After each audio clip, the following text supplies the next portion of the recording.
The Shahed-171 Simorgh represents one of the most revealing case studies in modern military aviation, not because of its raw performance, but because of what it exposes about power, imitation, asymmetry, and technological ambition under constraint.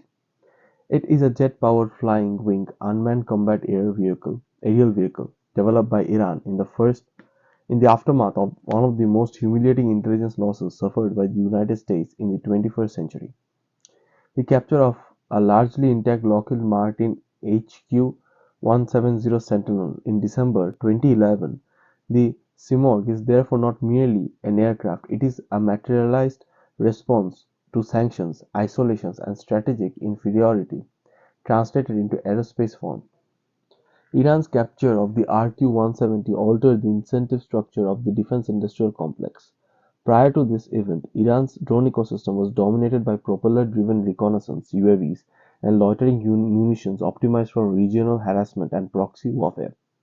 The sudden possession of a stealth flying wing platform, however, imperfectly understood, introduced a new strategic temptation: the ability to leapfrog generations of aerospace development through reverse engineering.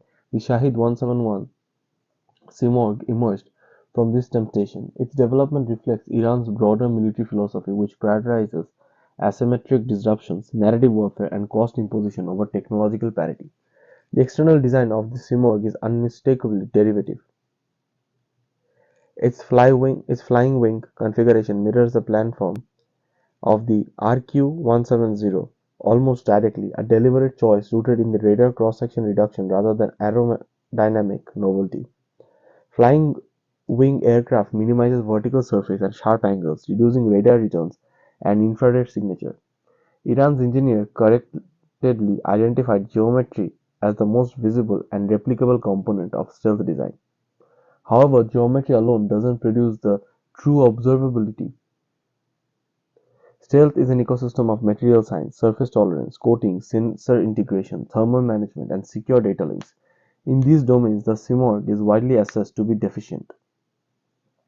Open source intelligence and Western defense analysis suggest that the Simorgh's airframe is constructed largely from fiberglass and conventional composites rather than advanced radar absorbent materials. This compromises its stealth profile significantly, particularly against modern X and L band radar systems. Inconsistent costings further degrade it because it doesn't approach survivability of its American progenitor. The effect In effect, Iran replicated the stiletto without fully replicating the substance. Propulsion further illustrates the limit of aerial aerospace capacity. The Simorgh is jet-powered, a notable escalation from Iran's traditional reliance on piston engines for UAVs. Yet the specific engine type, its thrust-to-weight ratio, fuel efficiency, reliability remain opaque. It is unlikely to match Western turbofan standards, particularly in endurance and thermal suppressions. The weaponization of the Shahed-171 is central to its political significance. Unlike RQ-170, which is primarily an intelligence, surveillance, and reconnaissance platform, the Simorgh is intended to function as an UCAV.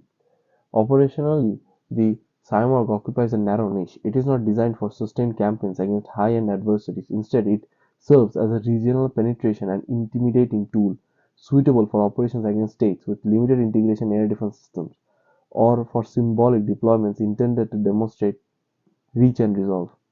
It associates with the Islamic Revolutionary Guards Corps Aerospace Force rather than Iran's conventional air force is intrusive. The IRGC Aerospace Force specializes in strategic messaging, missile forces, and unconventional deterrence.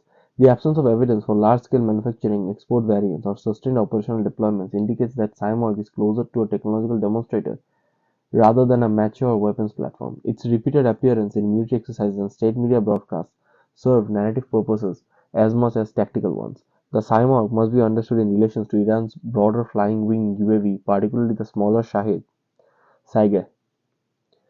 Geopolitically, Shahed-171 exaggerates influence disproportionate to the battlefield unity. Its very existence forces adversaries to allocate intelligence, surveillance, air defense resources to monitor Iranian UAV deployments. Even limited stealth complicates radar discrimination and threat assessment, particularly in cluttered regional environments. This poses cognitive and financial loss on opponents, aligning with Iran's broader strategy of attrition through uncertainty.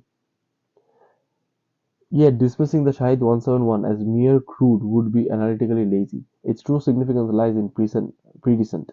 It demonstrates Iran's ability to absorb captured technology, extract partial value, and translate humiliation into propaganda and incremental capacity. It also signals intent. Iran is not content with proxy warfare alone. It seeks access to higher domains of aerial denial and strategic reconnaissance. The Simorgh is a visible waypoint on that trajectory. In strategic terms, the Shahed-171 Simorgh is best understood as an instrument of pressure rather than dominance. It doesn't threaten air superiority, but it does threaten complacency. It embodies the logic of constrained power operating under sanctions when parity is impossible. Disruption becomes the objective. The aircraft's limited numbers, questionable stealth, and modest payloads do not negate its value or a level with Iran's broader defense metrics. Ultimately, the Shahed-171 Simorgh is less about what it can destroy and more about what it forces others to consider.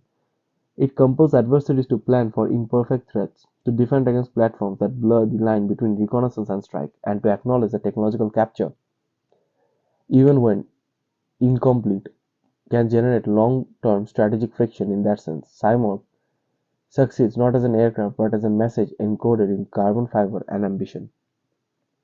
Production numbers further underscore its symbolic character. Despite early claims that multiple units would enter service by mid-2010s, credible estimates suggest that only a handful of airframes have been produced. The absence of evidence for large-scale manufacturing, export variants, or sustained operational deployment indicates that Simorgh is closer to a technological demonstrator than a mature weapons platform. Its repeated appearance in military exercises and state media broadcasts serve narrative purposes as much as tactical ones. Geopolitically, the Shahed-171 exaggerates influence disproportionate to its battlefield utility.